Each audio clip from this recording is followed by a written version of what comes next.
So an enormously interesting story has broken today that that artillery shells from India are being used by Ukraine in its war against Russia. The big news coming out that in fact Western countries like Italy and the Czech Republic are diverting supplies of Indian artillery shells to help Ukraine in its fight against Russia. This is coming off of weeks and months of reporting that has been talking about Indian weapons being used in foreign battlefields like Israel and now in Ukraine. So we're going to get into this story for you. What's happened is that earlier this morning, Reuters published a story talking about how Indian artillery shells are being sent by companies headquartered in Italy and the Czech Republic, along with, of course, the support of other European nations like Spain, to Ukraine to help it fight Russia in the Ukraine war. What you need to know is that over the last couple of months and really over the last year, Ukraine has faced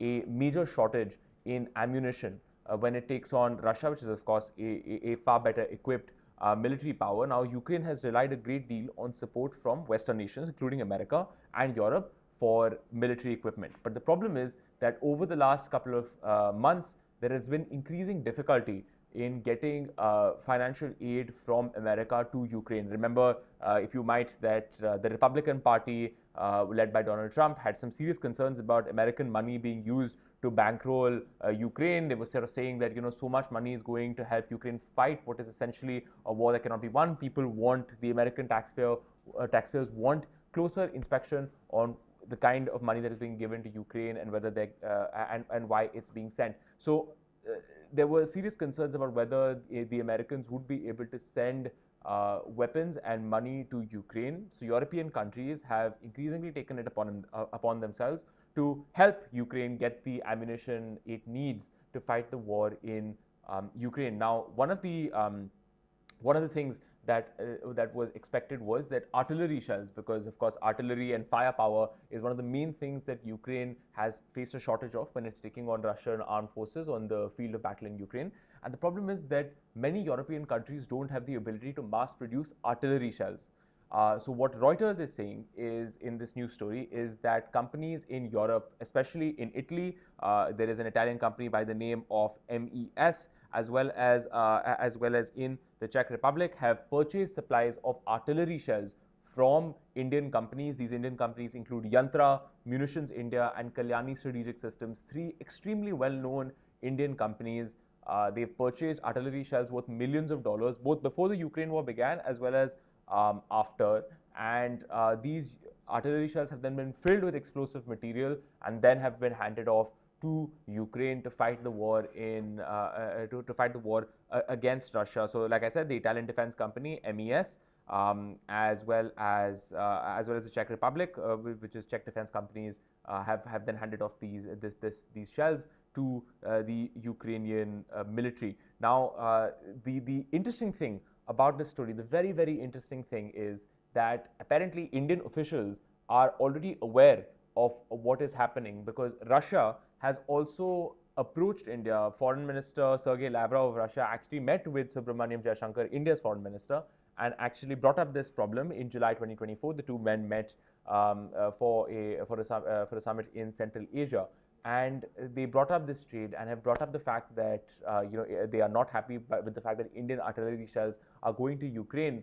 But according to the story, which is quoting several industry officials, several European defense officials, as well as Indian officials themselves, India is actually turning a blind eye to what is happening. They're actually okay with this happening, because the simple fact of the matter is that India has set itself a target of reaching $5 billion of defense exports by 2025. We've already, between 2018 and 2023, exported a little over $3 billion worth. But India is sensing an opportunity in Western countries, especially Ukraine, which have been, especially after the Ukraine war, because these European countries that are, of course, richer societies that have essentially depended on America to provide for their defense, are increasingly realizing that in a more uncertain world, they have to spend more on defense. They have to provide for their own security, and are spending much, much more on defense, billions of dollars potentially. And at the same time, they are also facing a heightened threat from Russia with the Ukraine war. So they're willing to spend a lot more, and India is sensing an opportunity here to sell more defense equipment to Ukraine for its companies to establish a foothold in in that conflict. So what you're seeing here, according to this story, is that Indian officials are monitoring this trade. They know that the Russians have brought it up as well, but industry officials are saying that the Indian government hasn't actually done anything to stop it because they're interested in expanding their defense exports to Europe. And also, others are saying that this might even be a way for India to show Western countries, actually, sort of under the table, that we are not as aligned with Russia as you think. But others, of course, may argue, and in fact, the story by Reuters, quite an excellent story, sort of quotes another defense expert, Razan Report, saying that actually this may also be as India pushes to have its defense exports reach more foreign markets, end-use certifications and end-use violations may take place. End-use violations, of course, which is that if I sell you a piece of defense equipment, I may tell you that, okay, you cannot go and then sell this defense equipment to someone else. This is a very important part of defense agreements, because when I sell a particular friendly country a piece of defense equipment, I don't want them to go out and sell it to some other country that is less friendly to me. So this is cited as an example of end-user violations or a lapse in end-user protocols, but at the same time, India is not doing anything to stop it, despite the fact that shells are going to Ukraine. Now, the interesting thing is, this is not the first time something like this has been talked about. In fact, even in the context of the Israel war, there was a huge debate about whether India is actually sending defense equipment as well as especially exports from Munitions India. So there's one company involved in both Ukraine and Israel, and that's Munitions India.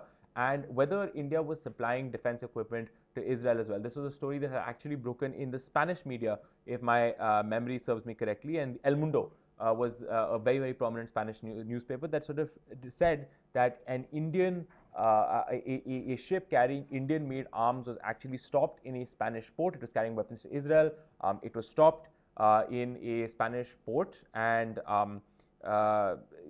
so this is something that also came up, and there were serious questions about, okay, is India also supplying weapons to Israel? And at the same time, it became a political issue here in India as well. Several politicians actually came out and said that India should not be exporting arms to Israel, given what is happening in Gaza with the deaths of over 40,000 people in Israel's military campaign, which began after the October 7th terror attacks by Hamas. So serious questions there about Munitions India and its export of arms to Israel. Of course, the no major comments that have come from the Indian government on this particular question, but it's a very, very interesting development that has taken place and then will also need to be followed up on. So with Palestine and Israel, it will become a political issue in India. With Ukraine, we shall have to see how it develops, because the story has just broken. But it's interesting to note that when it comes to the question of Ukraine, actually there has been reporting that has already hinted at something like this in the past. For example, Der Spiegel, which is a very prominent German newspaper, also reported that Germany had approached India to very discreetly talk about a deal where artillery would be provided by India to help Ukraine fight the Russians. This was something that was talked about just a little while back. It was covered very prominently in the Indian media, but it's not entirely clear what happened when it came to that particular deal. Several people, on the internet and people who run prominent defense websites in India have also talked about Indian shells being found in Ukraine. So this is not an entirely unprecedented development, but it is a report from Reuters that delves into customs data, talking to your Indian and European officials, as well as people in the defense industry, to get more information about this. So that's the information we have for you at this point in time.